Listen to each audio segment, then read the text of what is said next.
Mrs. Reagan, Patty, Michael, and Ron, members of the Reagan family, distinguished guests including our presidents and first ladies, Reverend Danforth, fellow citizens.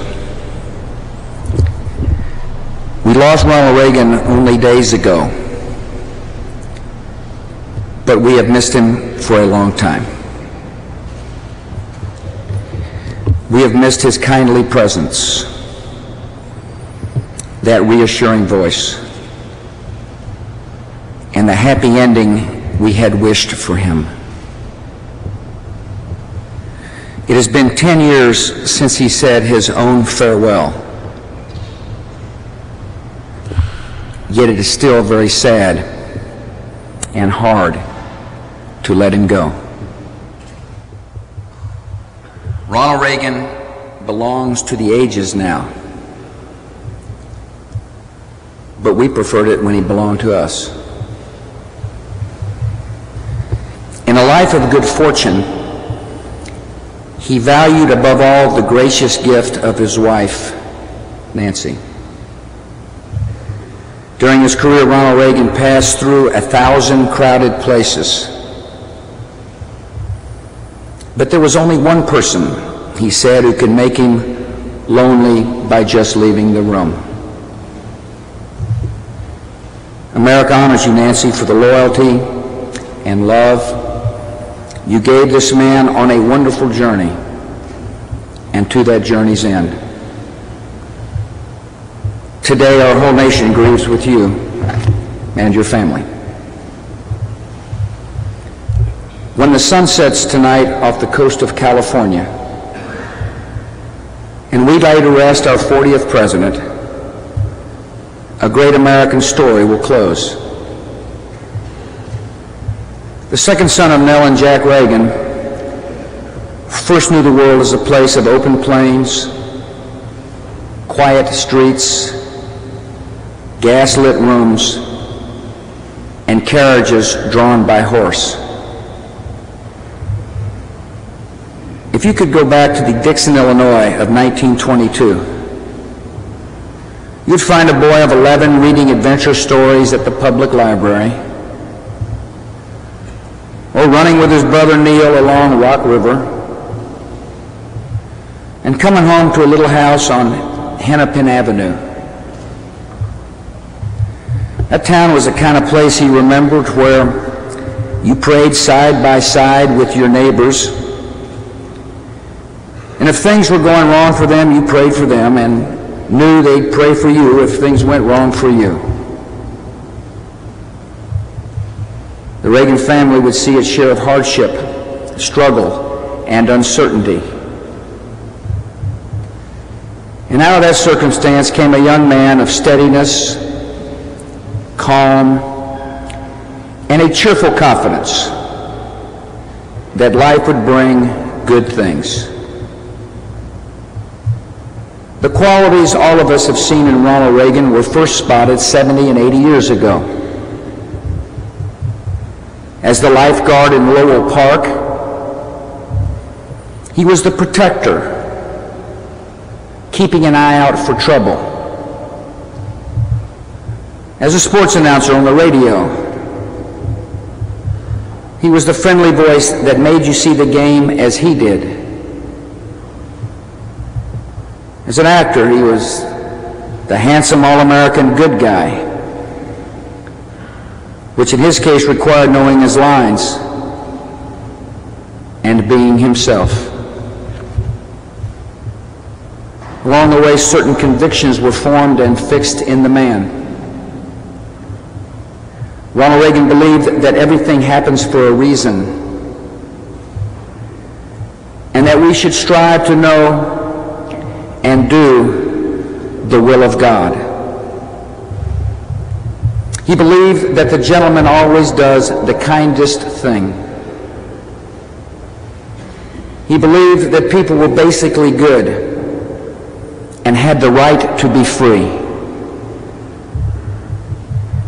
He believed that bigotry and prejudice were the worst things a person could be guilty of.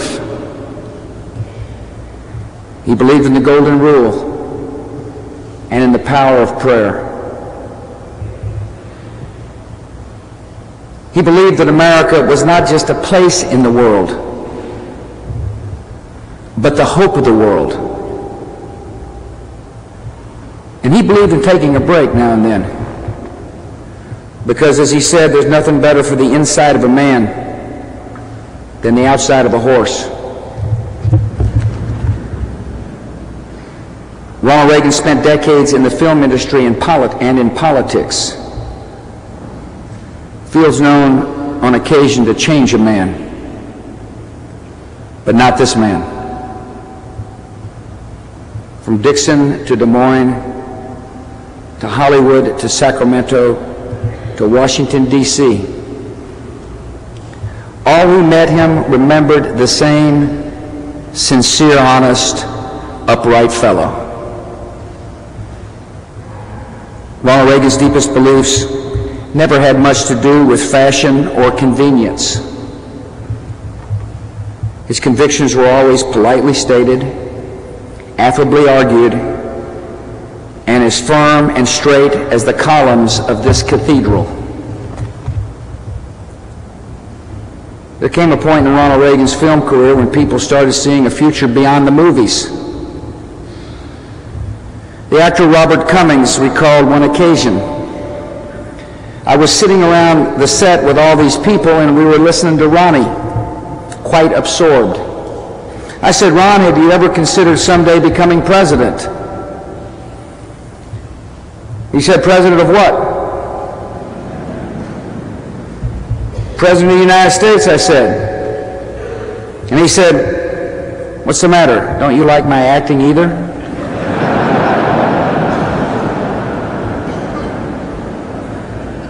The clarity and intensity of Ronald Reagan's convictions led to speaking engagements around the country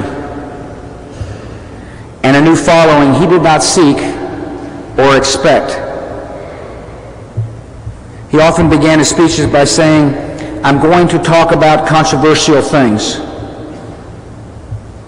And then he spoke of communist rulers as slave masters, of a government in Washington that had far overstepped its proper limits,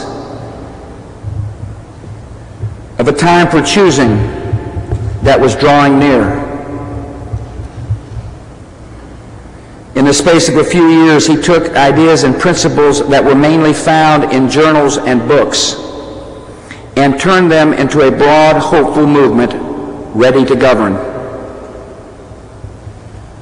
As soon as Ronald Reagan became California's governor, observers saw a star in the west,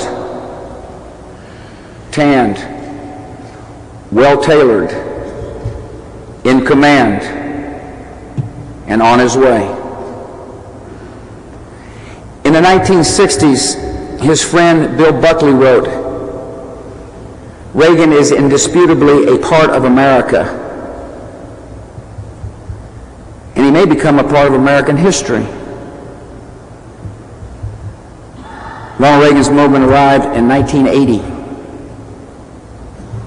He came out ahead of some very good men, including one from Plains and one from Houston.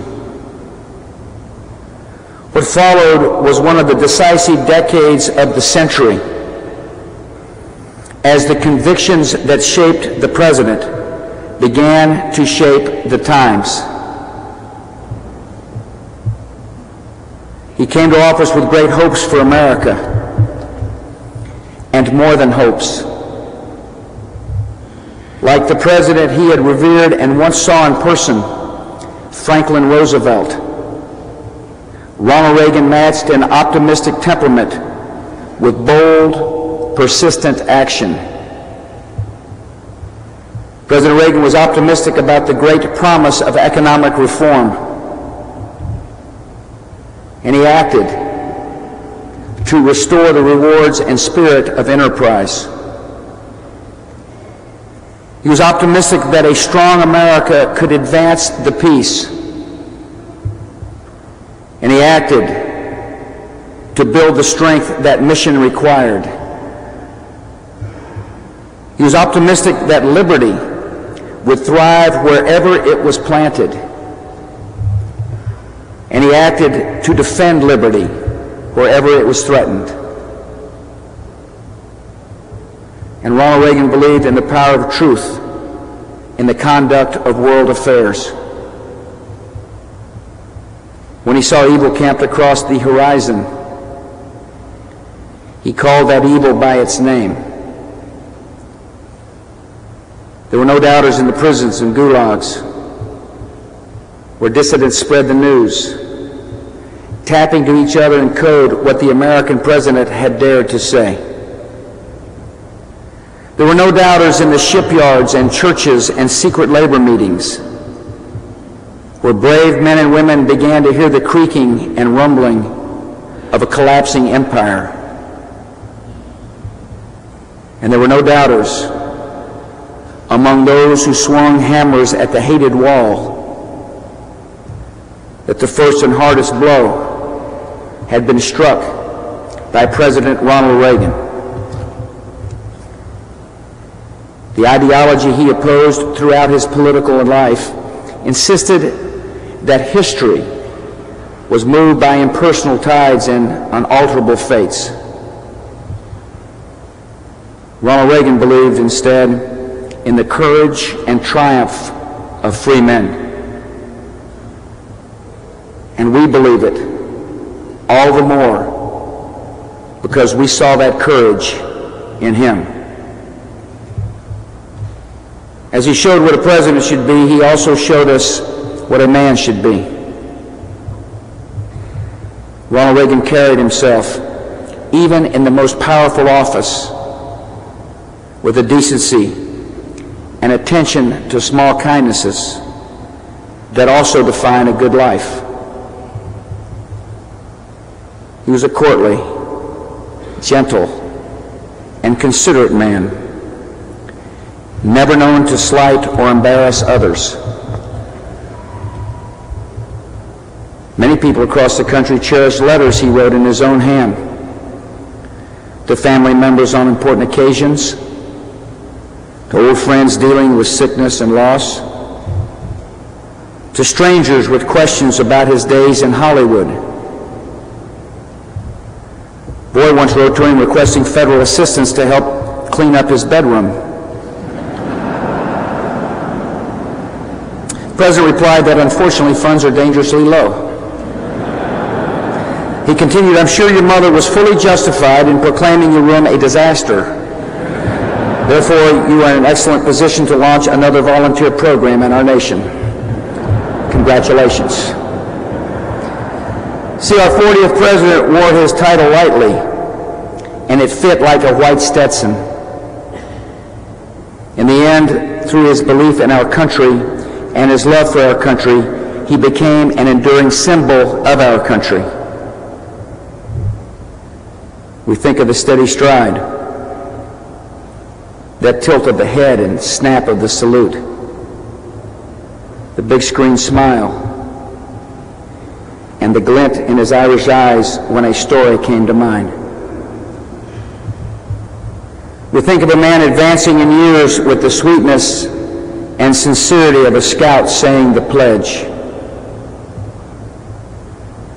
We think of that grave expression that sometimes came over his face, the seriousness of a man angered by injustice and frightened by nothing. We know, as he always said, that America's best days are ahead of us. But with Ronald Reagan's passing, some very fine days are behind us, and that is worth our tears. Americans saw death approach Ronald Reagan twice, in a moment of violence, and then in the years of departing light. He met both with courage and grace. In these trials, he showed how a man so enchanted by life can be at peace with life's end. And where does that strength come from? Where is that courage learned? It is the faith of a boy who read the Bible with his mom. It is the faith of a man lying in an operating room who prayed for the one who shot him before he prayed for himself. It is the faith of a man with a fearful illness who waited on the Lord to call him home. Now, death has done all that death can do. And as Ronald Wilson Reagan goes his way, we are left with the joyful hope he shared. In his last years, he saw through a glass darkly. Now he sees his Savior face to face. And we look for that fine day when we will see him again. All weariness gone, clear of mind, strong and sure and smiling again, and the sorrow of this parting gone forever. May God bless Ronald Reagan and the country he loved.